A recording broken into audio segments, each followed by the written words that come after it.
gentlemen. Yeah, you got Bob Digi right here in the city. My boy DJ Delz, strictly for the streets, you stupid mother. DJ Delz, you know I love you. All right, let's get into Wu-Tang Clan, an American Saga. Episode 4, 5, and 6 in the mix. We're going to get into it in just a second. It will be a spoiler review. I hit you with 1, 2, and 3. Non-spoiler. There were little sprinkles of spoilers. Definitely watch that first if you didn't watch that yet, because you get my mindset on how I feel about the show, because I feel exactly the same about the show, and it's a must-watch. So I will link that in the description box below. Hit the pause button here. Click that link in the description box. Watch that, and then come back to this page. Bong, press play. So I gotta say, the show has gotten so much better. I mean, it at this point is just such good TV. If you're a fan of Wu-Tang, I don't think that it is possible for you not to love this show once we hit 4, 5, and 6.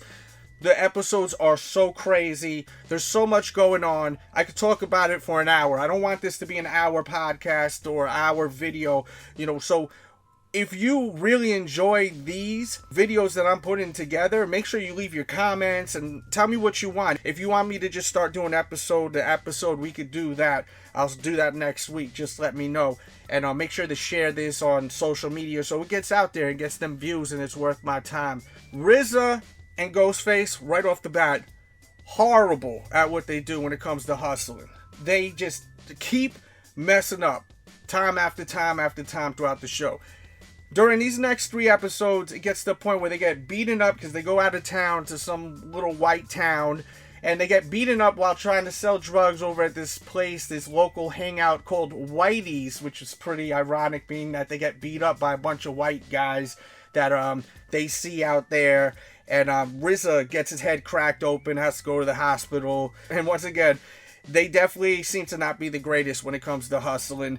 Divine's out of jail. He said that he's a crackhead, basically, so they let him out of jail instead of, them saying that, he was having all this weight with intent to sell. He was able to get out of prison by just saying he's a drug addict, and then he's going to all these programs and this, that, and the third.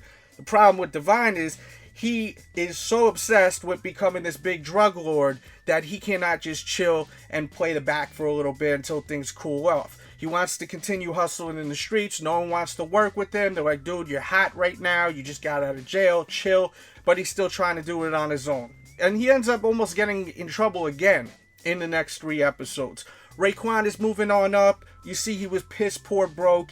Now, it's at the point where he's got the fresh new Mercedes-Benz. And when he first gets in, he goes right to RZA's house. And he's like so excited to show RZA this car. Yo, let's go out. Let's go cruising, pick up some chicks. And RZA just doesn't give a damn. He's like, yo, listen to this beat. He doesn't give a shit about the material things. He just wants to make music. That's all RZA's about, the damn music. And I love that. So he's playing the beat. And Raekwon, you could tell he's into it. The actor who plays Raekwon is really a great actor too. Like, you see he's able to deliver a lot of layers to him, especially some insecurities and some jealousy issues that he has. I would say that Divine also has these kind of issues too, insecurities. He comes out of jail, he's seeing his little brother holding it down, and he just can't accept that. He has to go and do his own thing and hustle, even though everyone wants him to just chill the fuck out. They want him out of jail so he wasn't in jail, not to sell drugs, but just to be free. So you see these two characters, they're very insecure characters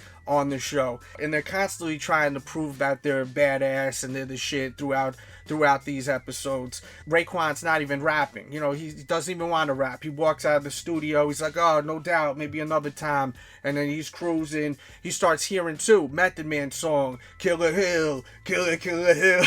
Method Man has a song he records with RZA, and it's blowing up in the streets. They're playing it at the park. They're playing it in the projects. They're playing it at the damn record store. Everyone's loving it. The dude, Hayes, he's even impressed, and he's just legendary in the streets. Everyone loves Hayes, someone that I think everyone really liked on the show.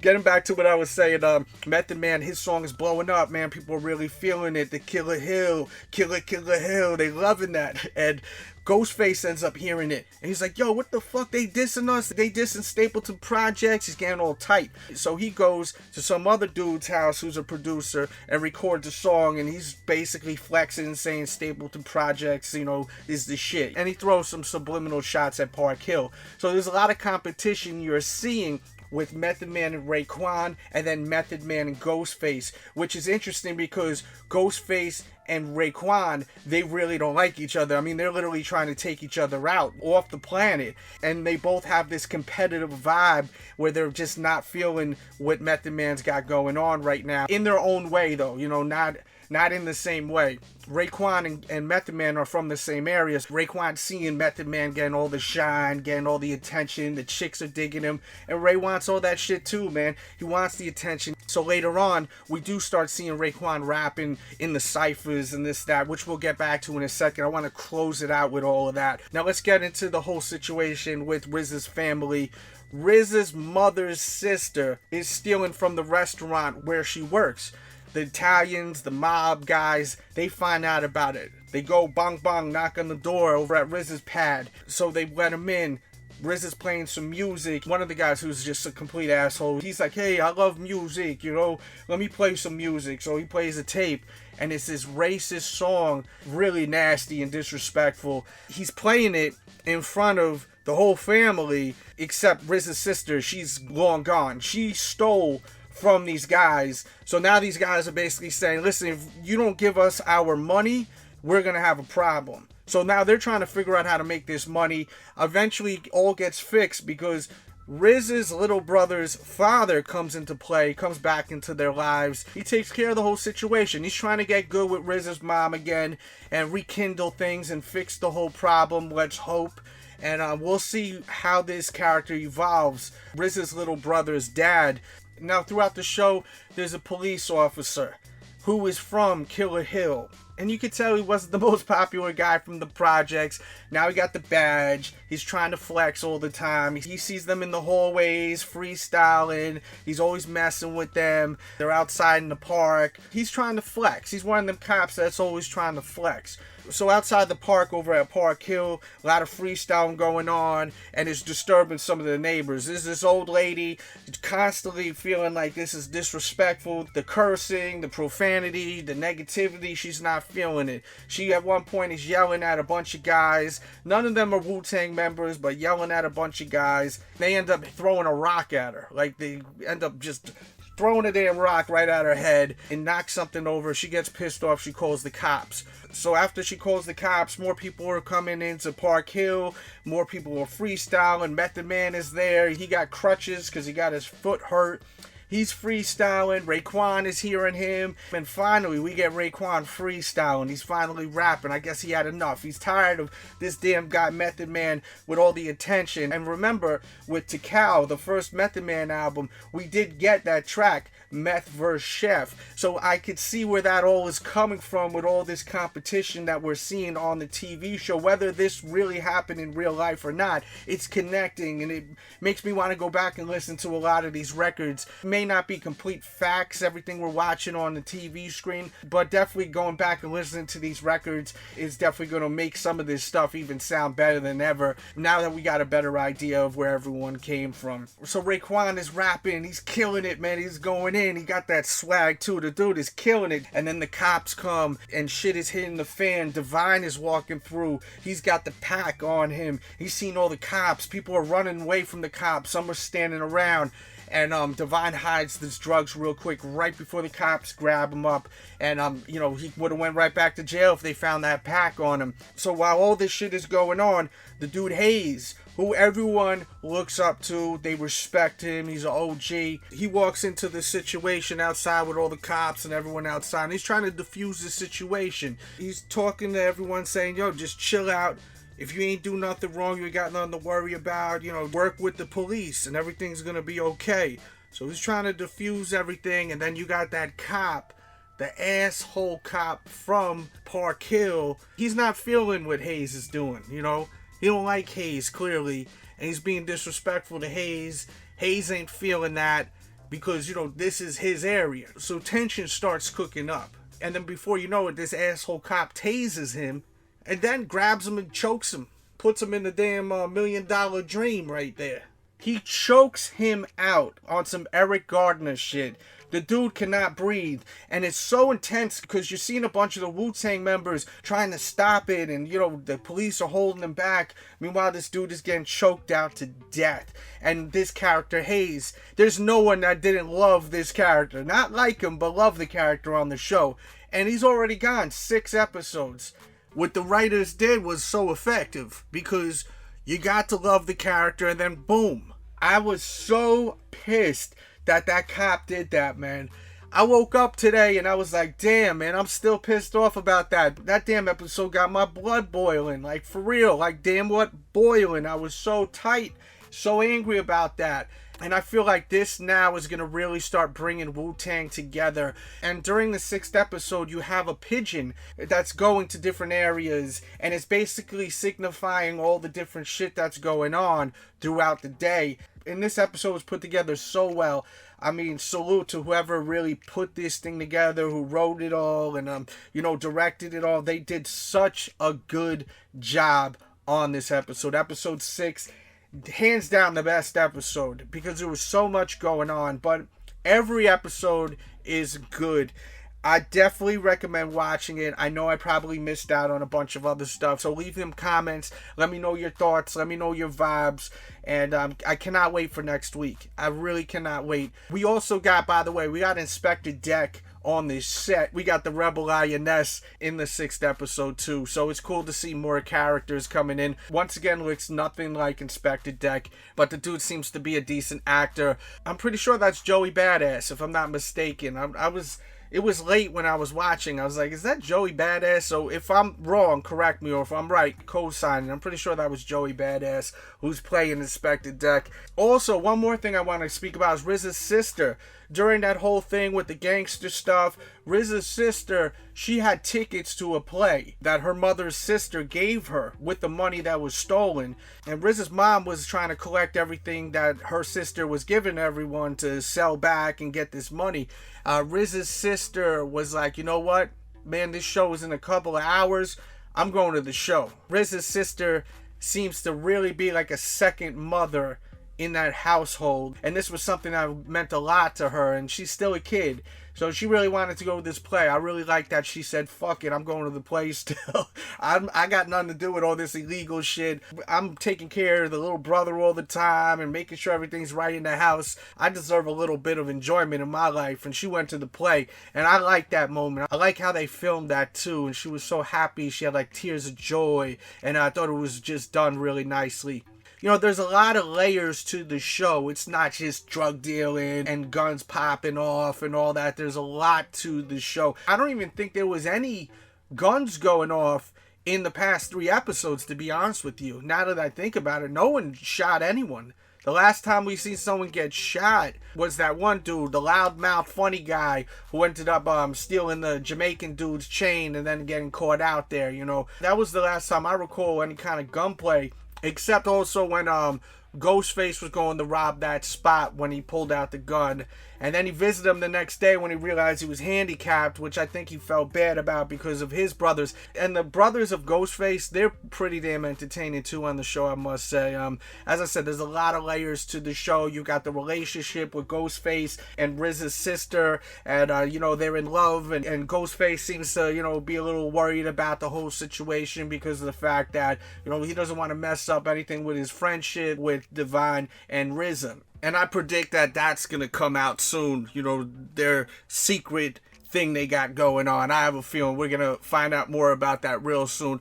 I predict in the next episodes we're going to start really seeing Wu-Tang coming together now that we've lost Hayes, and he was connected with so many people. And I also predict that the Jamaicans are going to come for that police officer's head.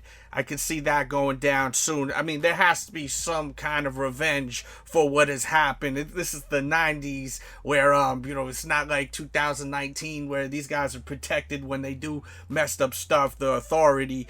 Back then, something like that happens and has to do with people that are affiliated in the streets. Things go down. So I hope that police officer gets what's coming to him. Let's hope we see that we get some revenge for the loss of Hayes, which, to me, one of my favorite characters on the show.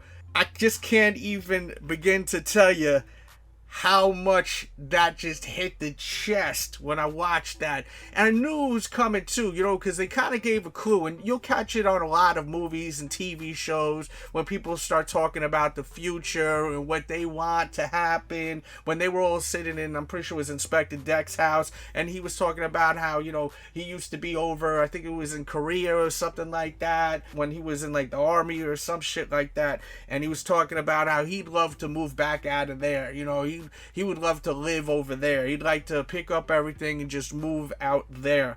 There was also another moment where I think it was Method Man. Yeah, it was Method Man, where he was saying, man, when I blow up, I'm going to take you with me, man. Forget about all this shit. So there was a lot of foreshadowing of something going down with this dude. And I had a feeling it was going down. I didn't say anything with who I was watching it with, but I had that feeling. I'm pretty good at predicting that type of stuff, and I'm kind of annoyed that I didn't say nothing so I can say, you see, I told you that was going to happen, but I didn't want to ruin it. I hate being that guy, so I try to keep that shit to myself when I'm watching something with someone else. I try to just stay quiet.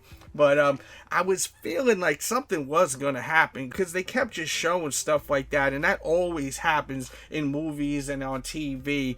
I hope that this show continues in the streets for a little while and stays underground. I don't want this to be rushed. I would like this to just continue to be a show where we have a bunch of different seasons. And let's cross our fingers and hope that happens, because I'm really enjoying this. We're at episode 6. I predict we'll have 12 to 13 episodes, and then maybe they'll take a break unless they filmed it where it's a wrap after 13, but I can't see that going down. There's so much to work with. You got to keep in mind, they haven't even showed all the Wu-Tang members. We still have Capadonna, who's still in prison. We got Yuga, we got Master Killer, so there's other people that we will get to see on the show. Also, we're just getting Inspector Deck. So I'm excited about this show. Let me know what you think of the show. Leave your comments. And if you want me to do more of these reviews, let me know. Leave it in the comments. And maybe I'll even do episode to episode. Like every week I'll do it instead of like waiting 3 weeks. Because there's so much that goes on now on every episode. I feel like I missed something. I tried my best to hit like all the points. That was really a standout moment during these 3 episodes, but you know, I took 0 notes. This is all off the top of my head. I've taken not 1 note, so I may have forgot something.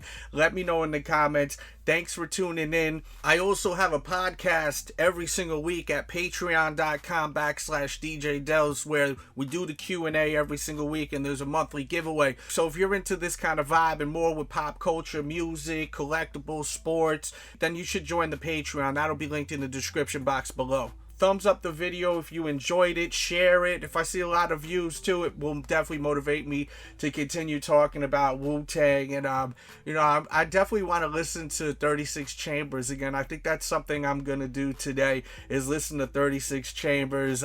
You know, maybe some things will stand out more after watching this show. And as I said earlier, I don't know how accurate this show is to real life. Putting out a TV show, everything is like times 10. It's juiced up, steroided out. So who knows how much of this is facts and how much of it isn't. But I hope you had fun tuning into this one right here. And this channel right here is a mixed bag. I just throw a lot of stuff on this channel. You know, whatever I feel like doing, I post it and do vlogs here. This is more of a hobby channel.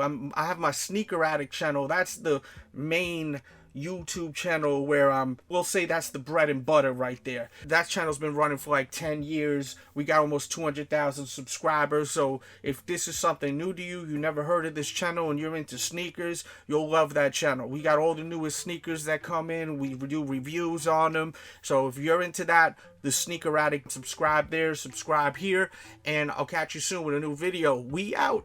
We out.